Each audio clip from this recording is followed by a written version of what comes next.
Joining me now is political advisor and commentator CJ Pearson. CJ, Charlie Kirk was instrumental in JD Vance becoming vice president. JD Vance has said that himself. He wouldn't be VP without Charlie. And what the vice president said there was powerful and undeniably true, and he named names. You're exactly right. There's been a lot of talk about so-called coexistence on the left, but I got to tell you, when it comes to this political violence issue, there's a lot of folks in the media who try to make this a both sides issue. But here's the deal, to me at least, and I think to a lot of people here in the West, is that these bullets are only going from left to right. You look at they didn't try to kill President Trump once; they tried to kill him twice. You look at the fact of the congressional baseball shooting that happened just a few years ago when they tried to kill Majority Leader Steve Scalise. That was a leftist, and you look at what happened with Charlie Kirk. That was, again, a leftist. These people need to condemn political violence. These people need to rid themselves of the hate that fills their heart. And so when you talk about whether or not this is a both sides issue, yes, both sides should condemn political violence. But again, we cannot ignore the fact that it is disproportionately those on the left that are committing these egregious acts of violence. And we ought to stand up for it. Absolutely. Now to the news earlier today that Disney is pulling ABC's Jimmy Kimmel Live, the late night program. They're pulling it indefinitely. Many are speculating it's never going to come back. CJ, I played his hideous lies about Charlie and the alleged killer on last night's program. For those who missed it, we hit some new lows over the weekend with the MAGA gang desperately trying to characterize this kid who murdered Charlie Kirk as anything other than one of them and doing everything they can to score political points from it. Just vile. And he followed that up, CJ, by mocking how President Trump was mourning Charlie. It's absolutely disgusting, and but on par for, the elite liberal left. And I got to tell you, I'm actually glad that his show has been so-called indefinitely suspended. I think it's well on its way of being canceled, because I thought, actually, aside from politics, I thought a late night show host was supposed to be funny. I didn't know that was such a radical idea or expectation to have. But here's the thing, the reason these liberals are so akin to just saying whatever they say, regardless of how vile it is, because for a long time they were free of consequences. But now, because of the fact that the silent majority has decided that we will no longer be the silent majority, we will be the loud as hell majority, they are finally being held to account, and thank God for it. So he and Stephen Colbert, I hope they can help each other with their resumes and dust them off, because it seems as if they're going to need it. CJ, there's a lot of debate about consequence culture versus cancel culture. I don't really care what you call it, but you can't have it be one-way traffic. And finally, the left is being held to their own standards. They're getting a taste of their own medicine. And I think in the long run, it is going to be a win for free speech. And hopefully it will teach them to be able to tolerate differing opinions. Now, President Trump has done something that I think is long overdue. He is moving to have Antifa registered as a terrorist organisation. What do you think about this? This is an extremist far-left group, and they have done enormous harm in recent years. No, I think this is an incredible move by President Trump, and I think that it's long overdue. Antifa is indeed a domestic terrorist organization that is completely opposed to the values that make America America, and we should go after them with everything that we've got. You look at the assassination of Charlie Kirk, you have an individual who actually echoed a lot of the beliefs that underpin the Antifa agenda. Maybe if we were actually going after the should have, this would not have happened. So I think this is a long overdue move. Thank God for it. We got to make sure that we're doing all that we can to keep Americans safe. And to keep Americans safe, what does that entail? And going after these so-called anti-fascists who are actually more fascist than the people they accuse of being so-called fascists. I'm so glad you said that, because this is one of the things that really bugs me about the media. We have it happen right here in Australia, and I'll show you an example. CNN, this is their pitiful reporting. In their opening sentence, they say, President Donald Trump said he is designating far-left anti-fascism group Antifa as a terrorist organisation. CJ, there is nothing anti-fascist about Antifa.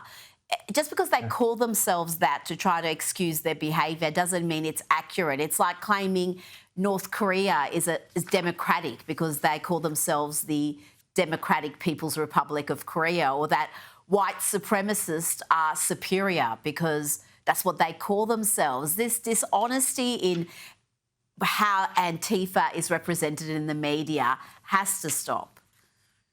No, you're exactly right. Just because they're good at branding doesn't mean they should get kudos for that, right? These people are not anti-fascist, anti-American. They're anti-free speech. They're anti-dialogue. They're anti-debate. They're anti-everything that folks like Charlie Kirk stood for. This was an individual who didn't care about, conservative supremacy on college campuses. He cared about actual equality of ideas between the exchange of them. And they didn't believe that that was enough. And so they took his life because of it. And so, President Trump is exactly right.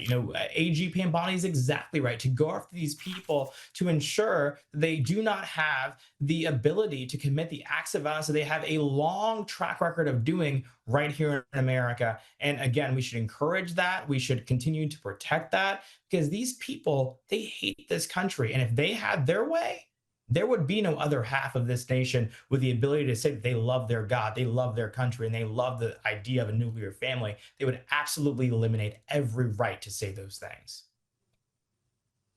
Oh, yeah, we've seen that. We've seen that all too well in recent years. CJ, I want to play you a clip of you with Charlie on a university campus. This is special. Being hunted? Let me tell. Okay, y'all can laugh, but until you have walked as a black person on this campus, y'all truly don't understand. CJ, come here. Really quick. I have a question. Come here. Go right there. Right there. So CJ, just really quick.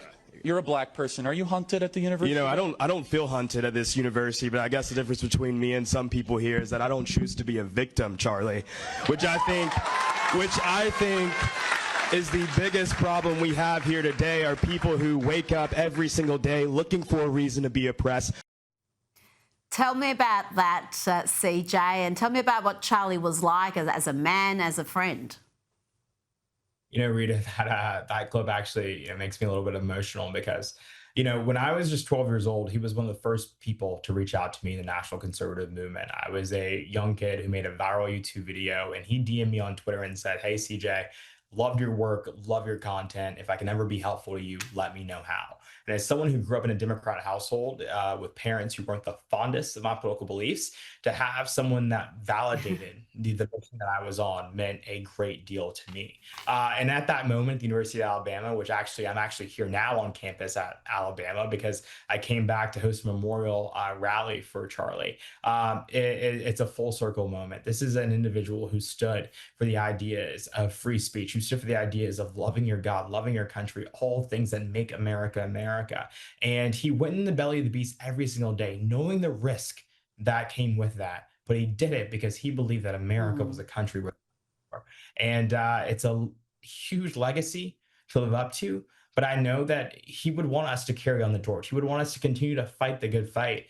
And that is what honestly reassures me. I know that he's in a better place, and that he's looking down upon this nation, upon this world. We see vigils and rallies all across the world of people remembering his name. And I know that he's smiling ear to ear and saying, not only is his legacy alive, but it's alive and well, and God bless him for it.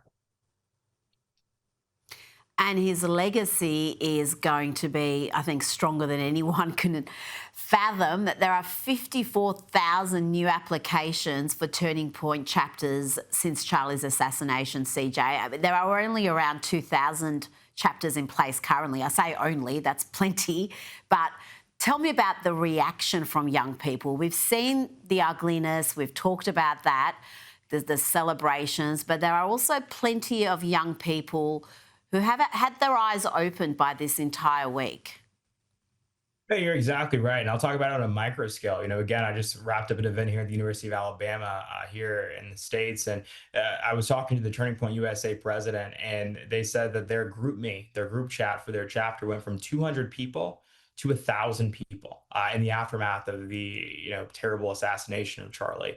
And I think that the deal, if Charlie always said that if he were to be remembered for anything, it would be for the courage of his faith. And for him to lead a revival like this, to lead people to go to church, to read their Bible, and to join an organization like Turning Point USA, he would have felt as if his mission had been accomplished. And so, I report to him, looking up above, that his mission has indeed been accomplished, and the work that is, lies ahead is just beginning. And we're going to do everything that we can to glorify his name and to make sure his legacy is not just what he left it as, but is bigger than he ever could have imagined. You're so right there. And part of his legacy was the way that people have remembered him. They haven't remembered him by rioting or by engaging in acts of violence, but by having vigils, by having group prayer, and by paying a tribute to his memory. And it's all been very peaceful. CJ, thank you so much for your time. Really appreciate it. Thank you so much, Rita.